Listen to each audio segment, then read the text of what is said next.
Hello नमस्कार, welcome to my channel. मैं doctor Sonia Saini.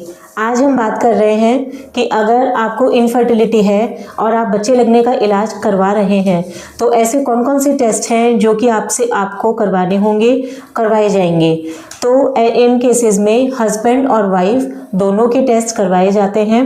Husband का जो एक टेस्ट है वो सीमन एनालिसिस होता है।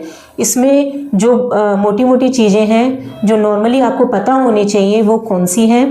पहली बात, स्पर्म काउंट 15 मिलियन से ज़्यादा होना चाहिए। जो अच्छे वाले स्पर्म हैं जिनकी मॉर्फोलॉजी अच्छी है वो 4% से ज़्यादा होने चाहिए और मोटिलिटी जो है स्पर्म की वो 40% यानी कि 40% से ज़्यादा होनी चाहिए, तब ये टेस्ट नॉर्मल कहा जाता है। और इस टेस्ट को करवाने के लिए आपको 3 से 5 दिन का गैप करना होगा। हस्बैंड और वाइफ को आपस में संपर्क में नहीं रहना है। अब बात कर रहे हैं वाइफ के होने वाले टेस्ट के बारे में। तो उनके 3 इम्पॉर्टेंट टेस्ट हैं जो कि हम करवाते हैं। उसमें पहला टेस्ट है हार्मोन टेस्ट। हार्मोन में हम उनके शरीर में थायराइड लेवल देखते हैं, प्रोलैक्टिन लेवल देखते हैं और इसके अलावा AMH एंटी मुलेरियन हार्मोन देखा जाता है। ये हार्मोन क्यों देखा जाता है? इस हार्मोन से आपके शरीर में जो अंडे हैं, जो एग्स हैं, उनकी क्वालिटी कैसी है, कितनी है, वो पता चलता है। इससे ये भी पता चलता है कि आप नेचुरली नॉर्मली कंसीव कर पाएंगे या नहीं कर पाएंगे। तो इसीलिए AMH टेस्ट इम्पॉर्टेंट हो जाता है। दूसरा टेस्ट कौन सा है? दूसरा टेस्ट है सोनोग्राफी।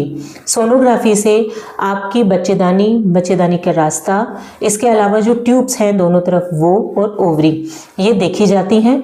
इनसे हमें ये पता चलता है कि बच्चेदानी या फिर ओवरीज या अंडेदानी के अंदर कोई बीमारी तो नहीं है। और डे 2 माने आपके पीरियड के दूसरे दिन कराई जाने वाली सोनोग्राफी में हमें ये पता चलता है कि आपके शरीर में कितने फॉलिकल्स, कितने अंडे हैं।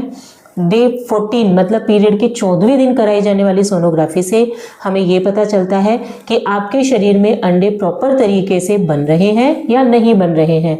और डे 25 मतलब 25वें दिन करवाई जाने वाली सोनोग्राफी से हमें ये पता चलता है कि आपकी जो बच्चेदानी की लाइनिंग है वो हार्मोन को रेस्पॉन्स कर रही है या नहीं कर रही है, वो बच्चा लगने के लिए तैयार हो भी पा रही है या नहीं हो पा रही है।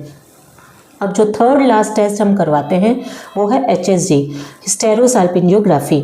इससे हमें क्या पता चलता है?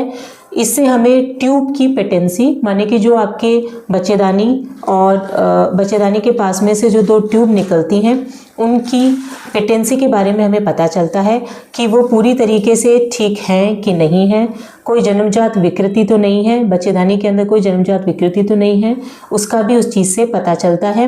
क्योंकि नेचुरली नॉर्मली कंसीव करने के लिए ट्यूब्स का खुला होना बहुत ज़रूरी है। अगर वो ब्लॉक हैं तो हमें फिर फर्दर टेस्टिंग की ज़रूरत पड़ती है। उम्मीद है आपको ये जानकारी पसंद आई होगी। नमस्कार।